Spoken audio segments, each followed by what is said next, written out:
à toutes et à tous, voici les titres de ce 9 janvier 2024. Ils ont reçu des financements du gouvernement ivoirien à travers le programme Jeunesse. Nous irons à la rencontre dans cette édition de ces personnes qui ont vu leurs activités prendre de l'envol grâce à l'accompagnement de l'État. Elles s'en sortent pas mal, vous allez le voir dans quelques instants. Alors que nous ne sommes plus qu'à 4 jours de la Coupe d'Afrique des Nations, les Ivoiriens sont nombreux à se poser la même question. La pluie pourrait-elle gâcher la fête? Non, répond la Sodexam. Pas d'inquiétude à se faire en termes de pluviométrie selon la structure de prévision météorologique. Et puis, il est le plus jeune Premier ministre de l'histoire de la Ve République en France. À 34 ans, Gabriel Attal est choisi par Emmanuel Macron pour devenir Premier ministre. L'éphémère ministre de l'Éducation nationale devra tenter d'insuffler une nouvelle dynamique au second quinquennat d'Emmanuel Macron. Bienvenue à vous tous, mais avant, retour sur ces jeunes qui ont obtenu des financements du gouvernement ivoirien à travers le programme Jeunesse. Alexis Ouedraogo nous conduit à ces personnes qui ont vu leurs activités prendre de l'envol grâce à l'accompagnement de l'État. 2023, année de la jeunesse, l'heure est au bilan. Regardons. Kevin Cessé a 30 ans. En 2018, il a une idée: mettre sur pied une plateforme numérique spécialisée dans le dépannage d'urgence et des travaux de bâtiment. Il est très souvent compliqué de pouvoir trouver un bon plombier, un bon électricien pour de petites pannes à domicile.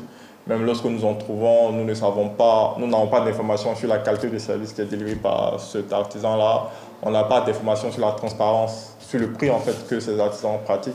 Donc c'est ces questions-là que vient résoudre mon artisan. Pour étendre son activité, Kevin bénéficie d'un soutien de taille, celui du gouvernement de Côte d'Ivoire via l'agence Emploi Jeunes. On a aujourd'hui plus de 700 artisans dans notre réseau. On a des contrats de maintenance avec de grosses boîtes. Les artisans de notre réseau ont des revenus qui ont cru de 30%. Nous avons bénéficié d'un financement de l'agence Emploi Jeunes pour accélérer les opérations, notamment sur l'offre aux artisans, sur également la communication, etc. Combien? Un financement de 20 millions de francs CFA. À ce jour, Kevin emploie plus de 7 personnes et il n'entend pas s'arrêter en si bon chemin. Cap sur Marcory. Nous avons rendez-vous avec Rebecca. Anciennement dermo-conseillère en pharmacie, elle relève en 2020 le défi de se lancer à son propre compte. En 2023, avec l'appui de l'agence Emploi Jeunes, elle réussit à diversifier ses affaires. Aux côtés de son magasin de cosmétiques, elle ouvre un spa qu'elle souhaite agrandir et un restaurant, avec pour ces 3 sites cumulés une dizaine de personnes employées. Pour mes amis que je connais, je leur dis que cette histoire de financer la jeunesse, ce n'est pas une question de parti politique.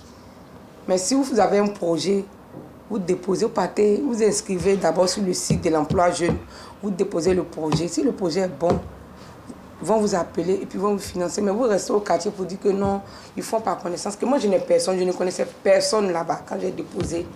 Des actions concrètes du gouvernement au profit de la jeunesse, mais qui restent souvent méconnues de bon nombre d'entre eux, comme ici, dans ce maquis de quartier, où les avis d'Armel et de ses amis divergent sur la réalité du programme gouvernemental mis en œuvre pour les jeunes. Moi, en tant qu'un jeune du pays et puis en tant qu'un citoyen, je n'ai jamais reçu de fonds. Donc, pour ma part, je vois que ce n'est pas une égalité. Voilà, c'est ce qui a été dit, mais c'est ce qui n'a pas été fait. Vous êtes connecté? Oui, bien sûr. Il faut taper Emploi Jeune. Ok. C'est la page. Vous voyez l'agence Emploi Jeune. Vous lisez, il y a des informations dessus. Ouais, je vois. Est-ce que tu t'es déjà allé sur cette page? Non, c'est ma première fois de voir la page. Non, on va essayer de s'inscrire et puis voir la suite. Ce qu'il faut bien comprendre, c'est que dans les 361 milliards prévus pour l'année 2023, il y avait 3 axes précis à couvrir. Premièrement, l'accélération de la formation, de l'insertion professionnelle et la promotion de l'entrepreneuriat des jeunes. Deuxièmement, le renforcement de l'engagement citoyen et de l'éthique sociale de la jeunesse. Et enfin, en 3e point, l'amélioration des conditions d'épanouissement et de bien-être des jeunes. Pour l'axe 1, ce sont à ce jour 500 000 jeunes impactés par les dispositifs de l'école de la deuxième chance, par l'insertion professionnelle et par le financement de programmes et projets d'entrepreneuriat. Kevin, Rebecca et ces nombreux autres jeunes bénéficiaires des financements mis en place par le gouvernement ont eu pour mérite de s'être informés sur les procédures et d'avoir produit des projets sérieux. Et bonne nouvelle, la porte reste ouverte pour 2024. En 2024, la jeunesse reste donc la priorité. À Yamoussoukro, ils sont plus de 1000 à trouver le chemin de l'emploi grâce à une usine de transformation de noix de cajou qui a vu le jour à Lukoukro, un village situé à 20 km de Yamoussoukro. L'ouvrage inauguré par le ministre d'État, ministre de l'Agriculture, du Développement rural, Kobena Kwasi Adjoumani. Kader Sogodogo. Lukoukro, village situé à une vingtaine de kilomètres de Yamoussoukro. Ici est sortie de terre une usine de transformation de noix de cajou. Un investissement de 12 milliards de francs CFA du groupe indien Kawalman, démontrant ainsi les bonnes relations qui existent entre la Côte d'Ivoire et l'Inde. Le ministre d'État, ministre de l'Agriculture, du Développement rural et de la production vivrière, Kobena Kwasi Adjoumani, vient pour son inauguration. Le groupe veut surtout contribuer à l'essor d'une économie forte dans le domaine agricole en Côte d'Ivoire. L'inauguration de l'usine n'est pas seulement une célébration d'une nouvelle installation, mais un symbole de résilience, de croissance, d'engagement. Nous sommes prêts à avoir un impact significatif dans le secteur agricole, contribuant au développement économique de la Côte d'Ivoire. Le Conseil coton en Acad se réjouit de l'ouverture de cette usine qui est une bonne nouvelle pour les planteurs. Je suis un homme particulièrement heureux. La filière anacarde est résolument engagée avec l'ensemble de ses acteurs, les producteurs, les acheteurs, les transformateurs, les exportateurs, à jouer sa partition dans la structuration de l'économie ivoirienne. Dans la dynamique de la production, la dynamique de la transformation doit suivre. Avec une capacité initiale de 20 000 tonnes l'an, l'usine va atteindre les 50 000 tonnes d'ici 2027. Un emploi direct aujourd'hui pour 1250 personnes. Pour le ministre d'État Kobena Kwasi Adjoumani, tout ceci cadre bien avec la volonté d'Alassane Ouattara qui a opté pour la transformation de la moitié de production agricole sur place. Au moment où le président accédait au pouvoir, on était seulement à 50 000 tonnes de produits transformés au niveau de la noix de cajou. Aujourd'hui, on parle de capacité d'installation de l'ordre de 350 000 à 400 000 tonnes. Cela est impressionnant. Notre pays est désormais une porte ouverte grâce à laquelle les investissements se font parce qu'il y a à la tête de ce pays un homme qui donne confiance. La Côte d'Ivoire est le premier producteur et premier exportateur de noix de cajou dans le monde avec 1 300 000 tonnes. Le pays est également le premier transformateur en Afrique avec 350 000 tonnes. Investissement de 12 milliards de francs CFA, fruit de la coopération entre la Côte d'Ivoire et l'Inde. La coopération, cette fois, dans le domaine du commerce électronique, une mission conjointe de l'Organisation mondiale du commerce et de la Banque mondiale est à Abidjan pour échanger avec le gouvernement sur les enjeux. Lanciné Bakayoko. Au menu des échanges, le soutien potentiel de l'Organisation mondiale du commerce et de la Banque mondiale dans la mise en œuvre de la stratégie nationale de promotion du commerce électronique. Selon le ministre du Commerce et de l'Industrie, Souleymane Diarra-Souba, les besoins de la Côte d'Ivoire se résument en 3 points. Le premier axe porte sur l'infrastructure numérique. Le deuxième axe porte sur le renforcement de la compétence, c'est-à-dire la compétence numérique. Et le troisième axe, c'est sur la problématique en fait, du financement. Cet accompagnement des institutions internationales se situe dans le cadre de l'initiative qui vise à soutenir les efforts déployés par les pays africains en matière de commerce électronique. Notre objectif, c'est de pouvoir construire soit une plateforme numérique qui permet en tout cas de faire ces transactions-là au niveau national et de créer, pourquoi pas même demain, des galeries virtuelles où des opérateurs peuvent faire des opérations, etc. Tout ceci permet en fait de pouvoir lutter contre la pauvreté et également de créer des emplois. Avec l'entrée en vigueur de la zone de libre-échange continentale ZLECAf, le commerce électronique devrait élargir les partenariats et favoriser l'inclusion financière. De l'économie, on passe à la salubrité. Il est important d'assainir l'environnement, surtout en cette période où la Côte d'Ivoire accueille des délégations venues de plusieurs pays africains pour la CAN 2023. C'est le message du maire de la commune de Yopougon, Adama Bictogo, a rencontré ses administrés. Jean-Marc Adjadji. C'est sous une pluie fine et une température de 26 degrés Celsius que la délégation du maire Adama Bictogo effectue sa tournée dans la commune de Yopougon. Destination, les quartiers situés sur la route de Dabou, sortie ouest d'Abidjan.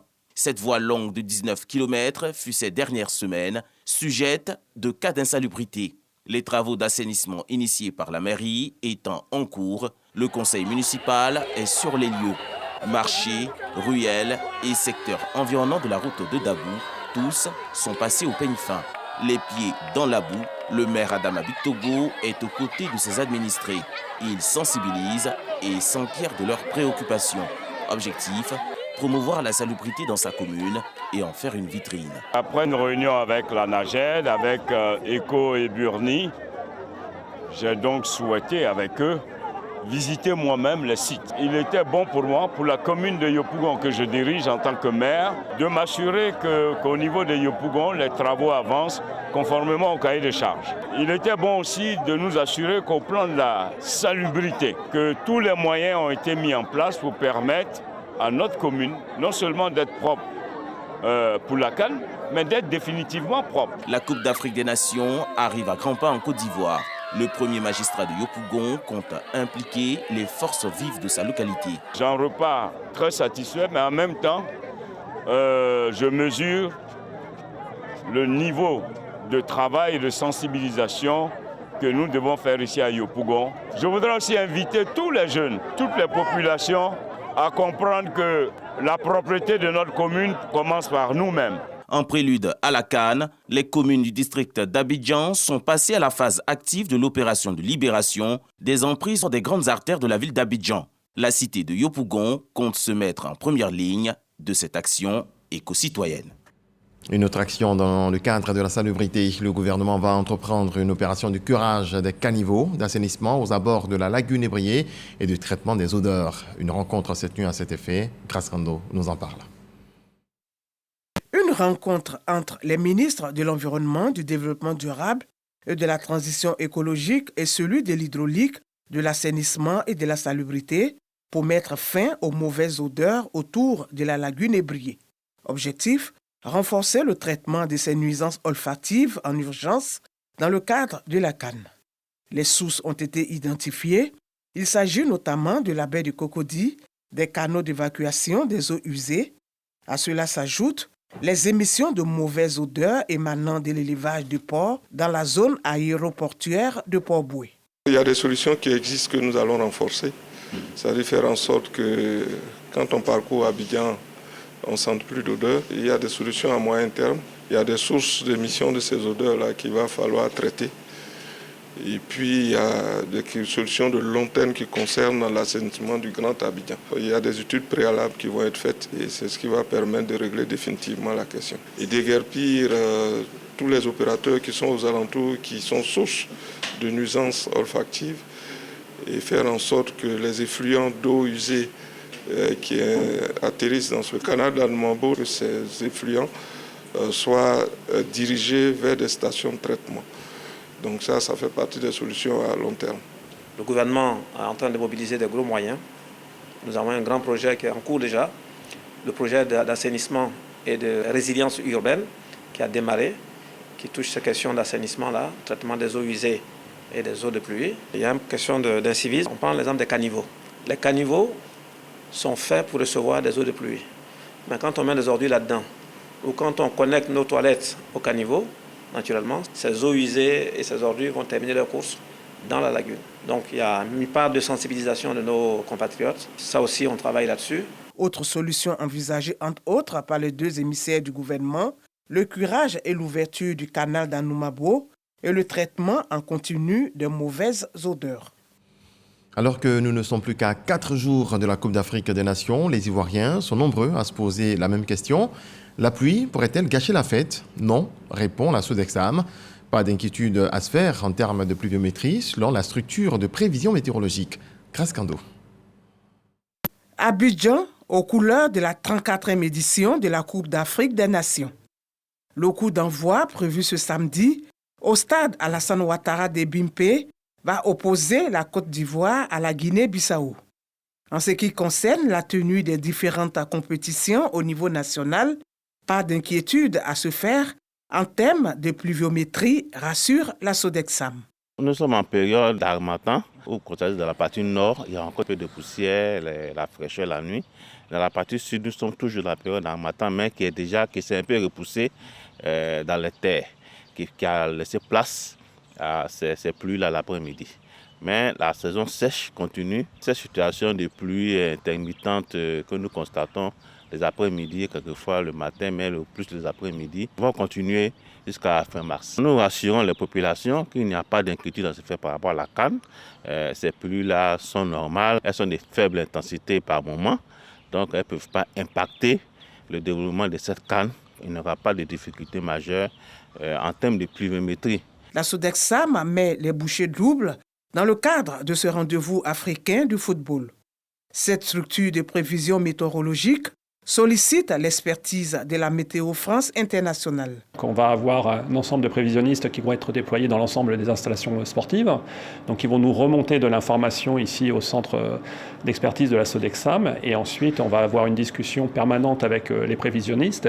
Et ces prévisionnistes ensuite vont accompagner l'organisation localement et en concertation avec ce que nous on observe avec une vue plus globale au niveau de la Sodexam en termes de supervision. Nous avons installé des systèmes, des dispositifs de mesures météorologiques sur chaque stade qui vont nous donner en temps réel la situation météorologique et tout ça combiné. Nos experts vont faire des prévisions, des alertes par anticipation aux différentes populations, aux organisateurs, en vue vraiment de maintenir la surveillance sur les différents stades pendant les matchs, avant, pendant et même après les matchs, pour que les populations puissent rentrer chez elles sans difficulté. Depuis le mois de novembre, la période sèche a démarré et va se poursuivre jusqu'à la mi-mars, selon la Sodexam. Du côté des sapeurs-pompiers militaires, on s'apprête également pour la messe du football continental. Les soldats du feu viennent d'acquérir 55 engins constitués de véhicules de secours d'urgence, d'ambulances, de réanimation, de véhicules de liaison et de transport des troupes. Abou Sanogo. Membre de commission santé et sécurité du COCAN et acteur majeur de la sécurisation de la Coupe d'Afrique des Nations 2023 dans le domaine de la gestion des risques et l'organisation des secours, le GSPM vient d'acquérir du COCAN 55 engins sur les 67 attendus pour assurer la protection des biens et des personnes à l'occasion de la Coupe d'Afrique des Nations 2023. Ces équipements sont constitués de 16 véhicules de secours d'urgence, 8 ambulances de réanimation grande capacité, 8 fourgons pompe-tonnes, 7 véhicules de secours routiers, 5 fourgons mousse grande puissance, 3 véhicules de liaison et 3 véhicules de transport de troupes. Des moyens parfaitement adaptés aux événements grand public visités par le chef d'état-major général des armées, le général de corps d'armée Lassina Doumbia, qui a tenu à s'enquérir de l'état de préparation des hommes et des moyens pour ce rendez-vous. Puis un tour à l'amphithéâtre où le plan de déploiement est présenté.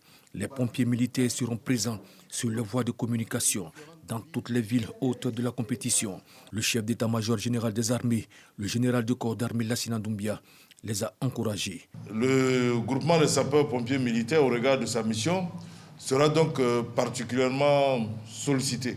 Mais en même temps, il faudra à ce groupement continuer d'assurer ses missions quotidiennes de service aux populations ivoiriennes.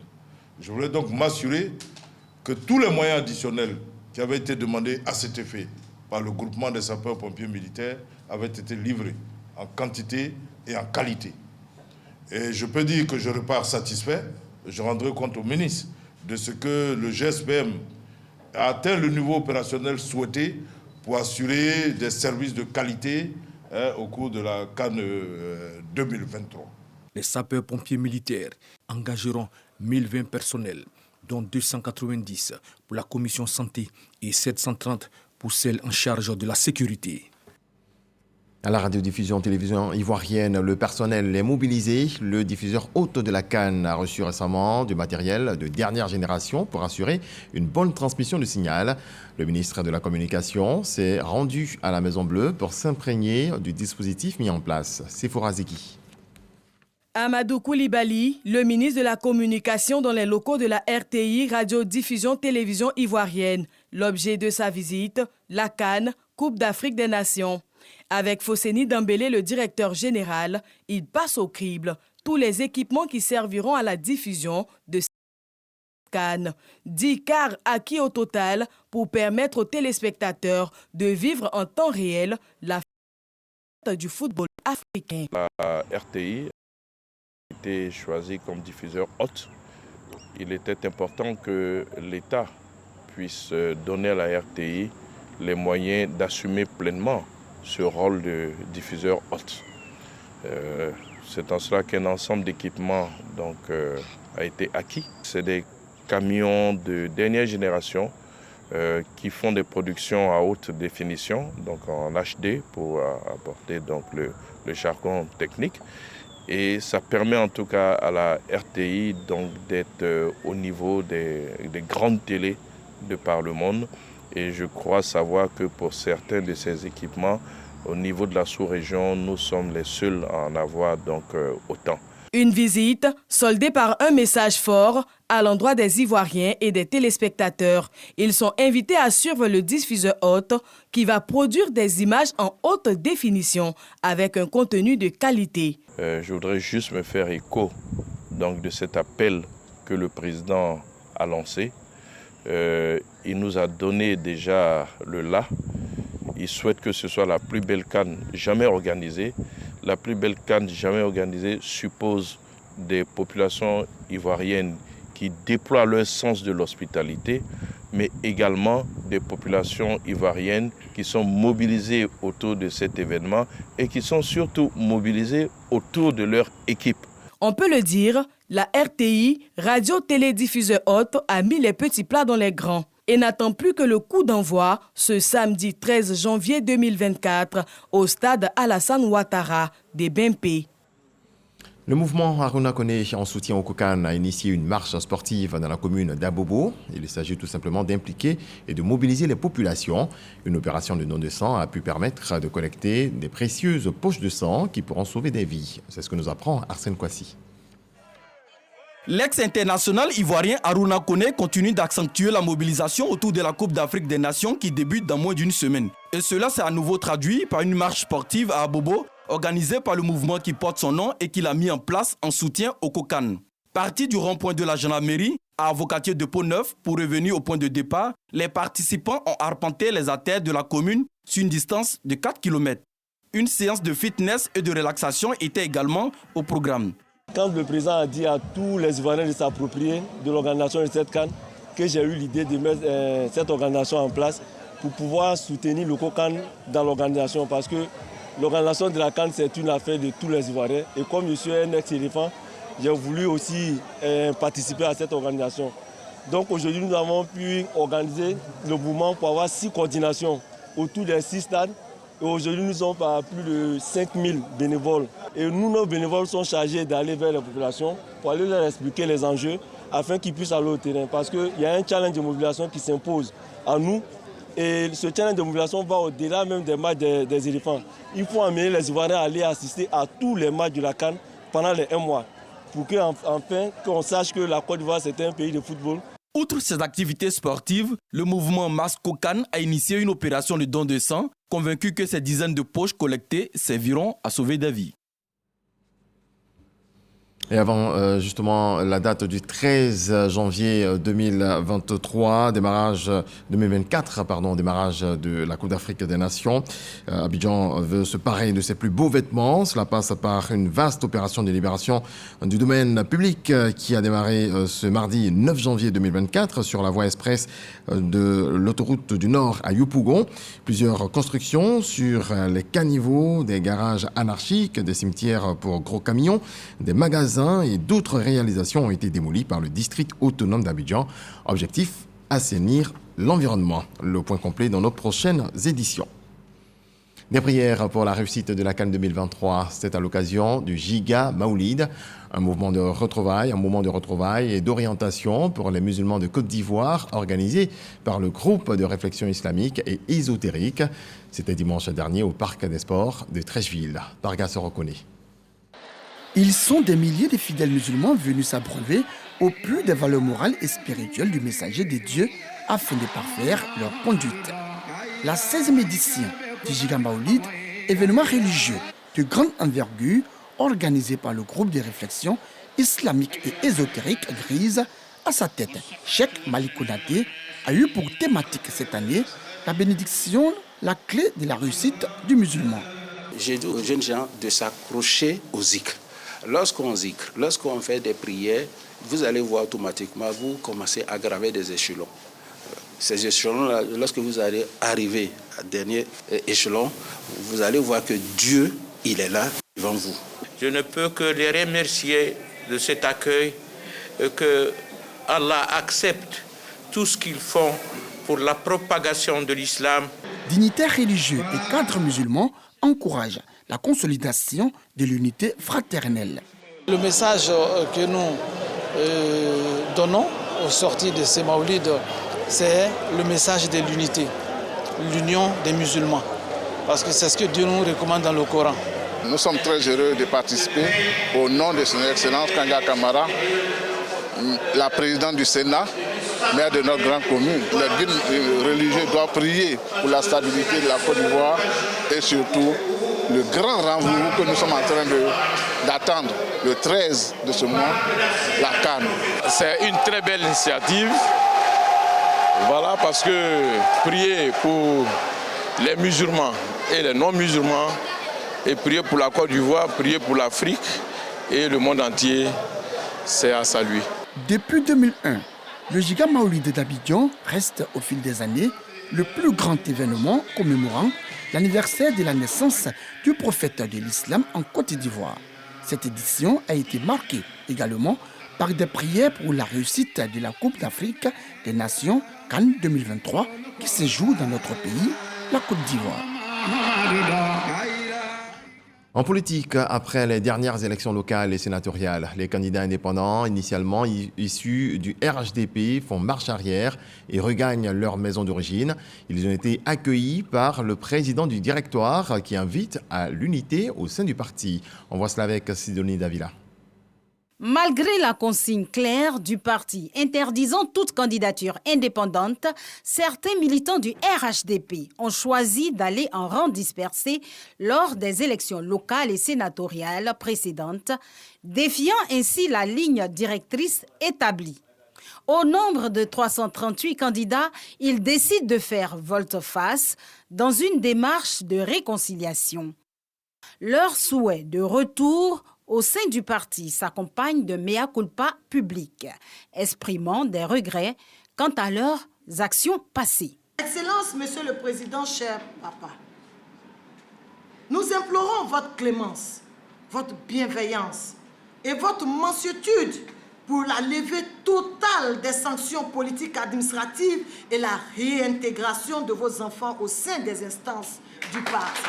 Par ma voix, je viens au nom des 338 militants et candidats indépendants RHDP sanctionnés pour vous réaffirmer que notre engagement, oui, notre engagement au RHDP n'a jamais vacillé ni varié. Une démarche appréciée et saluée par les membres du directoire. Le RHDP est une famille. Là, la branche sur laquelle nous sommes assises, tous, c'est la même branche qui prend sa source dans l'arbre qu'est le président Alassane Ouattara et le RHDP.